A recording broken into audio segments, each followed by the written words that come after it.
आज एक ये खबर है जो मैं करना शेयर करना चाहता था और पहले ऑब्वियसली ये उसके बाद हुआ मेरे आखिरी कौम से खिताब के बाद कि दासना का जो टेम्पल है इसके ऊपर एक हमला हुआ है पंडित जी के ऊपर। पहले खबर ये आई थी कि वो पंडित जी जो हैं श्री नरसिंह आनंद जी हैं, जो कि इसके ऊपर मैंने ट्वीट भी कर दी। हालांकि मुझे कंफर्म करना चाहिए था नरसिंह आनंद जी से खुद। मैंने फिर उनको व्हाट्सएप भेजा और पूछा कि क्या क्या हालत है। I was under the impression कि उनके ऊपर अटैक हुआ है। तो उनके कांटेक्ट था, मैं आई डोंट नो कौन, उनके बेटे हैं या उनके कोई उनके कोई डिसाइपल हैं। तो उन्होंने बताया कि नहीं, वो अटैक हुआ है लेकिन वो नरसिंह आनंद जी के ऊपर नहीं हुआ, उनके शागिर्द के ऊपर हुआ। उनका नाम नरसिंह आनंद है या कुछ इस तरह का मिलता जुलता नाम है।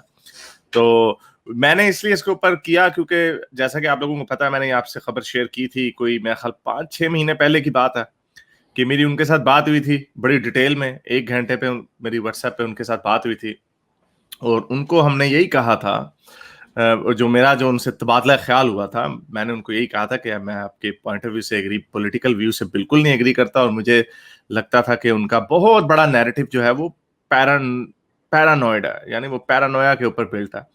लेकिन उन्होंने एक बात ये कही थी मुझे, और इस पे मुझे उस वक्त भी कोई अचंभे की बात नहीं थी और इसमें कोई अ, मुझे कोई अजीब हैरानकुन बात नहीं लगी थी और I agreed with him on that. उन्होंने कहा था कि मेरे ऊपर बहुत जल्द आपको खबर मिलेगी कि मुझे मार दिया जाएगा। उन्होंने ये बताया था कि उनका पासपोर्ट जो है वो बीजेपी की सरकार ने जब्त किया हुआ है, उनको बाहर जाने की इजाजत नहीं है, वो एंटी बीजेपी भी थे।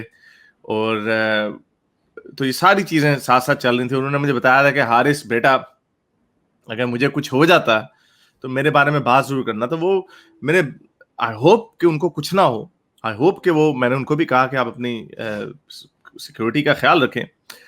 लेकिन जाहिर बात है जहां पे वो रहते हैं वो, उनके ऊपर कुछ भी हो सकता है। अभी उनके डिसाइपल के ऊपर मुझे फोटोएं, उन्होंने उनके कांटेक्ट ने भेजी मुझे फोटोज, बड़ी ब्रूटल किस्म की थी।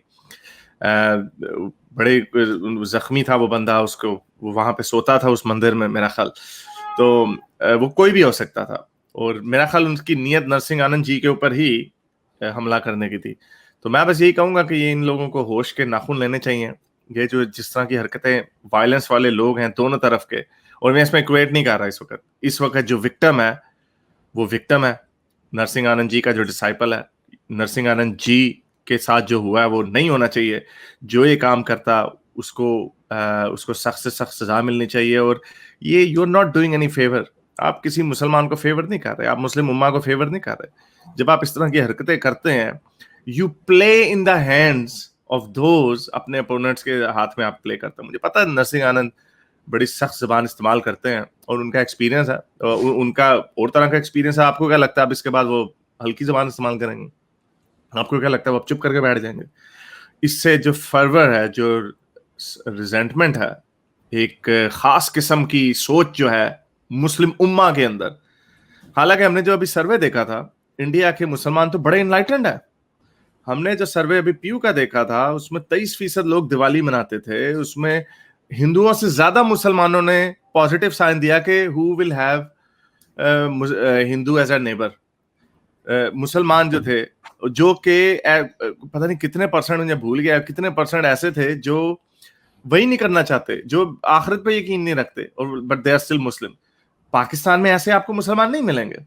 तो दोनों तरफ को मैं ये कहूंगा कि जब आप एक बड़ी हार्ड लाइन किस्म की, और मेरे पास है कुछ वीडियोस आई हैं बड़ी खतरनाक किस्म की, उनके ऊपर मैं बात करूंगा अभी, जो कि बड़ा परेशान कुन है। बट वो लोग जब इस तरह के रिएक्शन करवाते हैं, जय श्री राम, हिंदुस्तान मुर्दाबाद का इल्जाम लगा के हिंदुस्तान जिंदाबाद थप्पड़ मार के कहलवाते हैं, वो लोग जो हैं वो इस तरह के मुसलमानों को, जो कि बड़े केयर फ्री हैं, मैंने अपनी बुक में उनको केयर फ्री मुसलमानों का दर्जा दिया था, जो तीसरा नंबर है, they're just above the secular Muslims.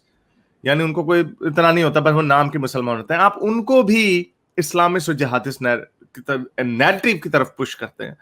तो ये, और इधर से मुसलमानों के भी जो इस्लामिस्ट और जिहादिस्ट हैं, जिहादिस्ट वो होता है जो एक्टिवली अमल करता है, इस्लामिस्ट वो होता है जो प्रोपेगेंडा करता है, केयर फ्री वो होता है जिसको, जो सिर्फ नाम का मुसलमान होता है, और सेकुलर मुस्लिम होता है जो टुवर्ड्स सेकुलरिज्म काम करता है, या ऑलमोस्ट एक्स मुस्लिम या एथियस्ट होता है, but he wants to stay in the label of मुसलमान। तो ये 4 कैटेगरीज हैं।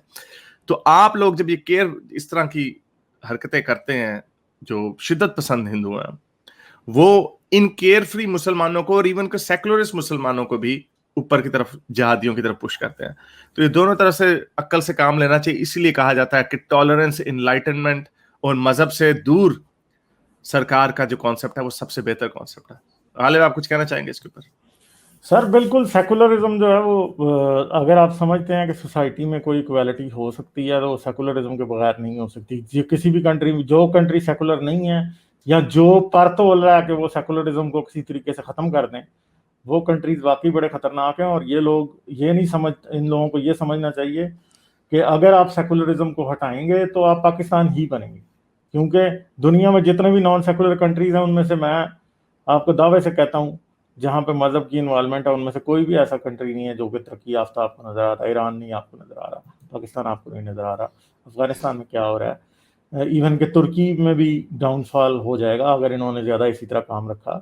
तो सिचुएशन तो ख़राब है। फिर आप अगर ये समझें कि किसी दिन आप इंडिया को सेकुलर से हटा देंगे तो उसमें प्रॉब्लम फिर शुरू होगी जो वो आपके कंट्रोल से बाहर होगी।